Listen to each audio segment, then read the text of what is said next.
So welcome to European Mixologist. I'm going to do a very quick video about float levels on carbs and how do you set them.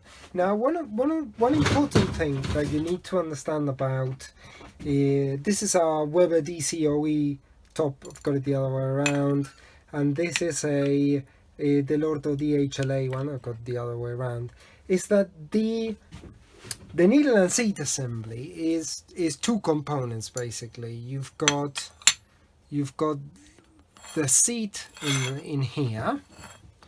In this case, it's a 175, and the restrictor in here. This is a used piece that I'm using at the moment.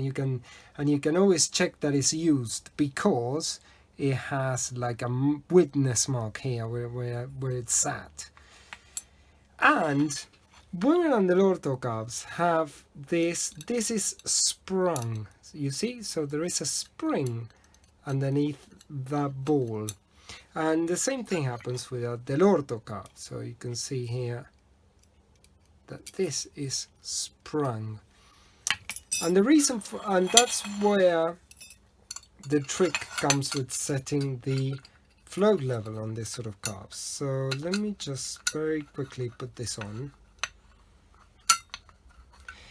Because, and that's why the float levels on these carbs are set when the carb is when the top is sitting perpendicularly.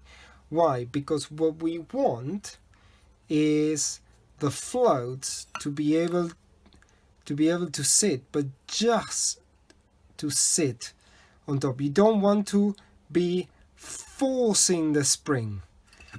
So if you put it like that, it might force the spring down. Whilst it was like this, it's not forcing the spring. And generally what you do is you get in the manufacturer's instructions, it tells you what's the distance between the edge of the carb and the bottom of the bowl or the top of the bowl, depending, and what's the free play, be the distance between them. So that's what you do, you measure it.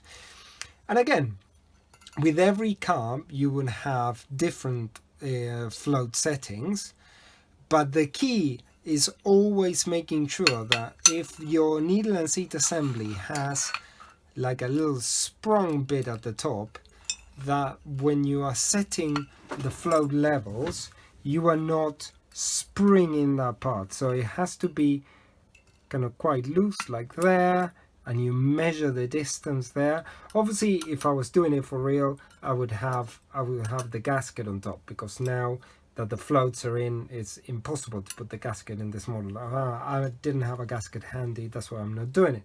But that's what you want. So you set up this would be in the closed position, although it's not closed because there is more travel that I can do, and that's the spring action that I was showing you. And then you set it up for full drop, and therefore how do you adjust it is very simple. If you need, let's say, the fuel level to be higher, you bend this tab, and therefore the floats are going to sit slightly higher compared to the body. And in terms of full drop, again, if you need the floats to drop a bit lower, you just bend this tab a little bit, and you get a little more droppage. So that's kind of the basics on how to set a carb. Generally, it's good to have the manufacturer's recommendations, and that's generally a very good part to start. I also, let me see if I can find it.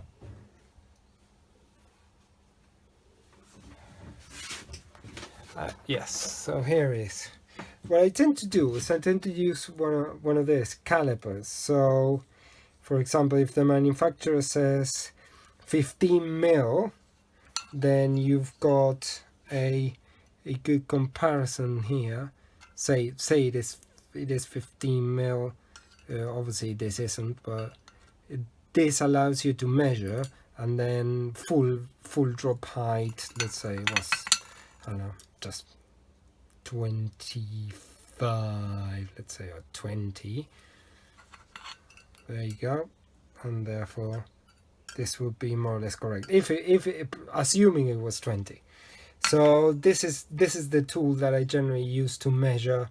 And obviously when you're doing pairs of carbs, you need to make sure that they are both exactly at the same level.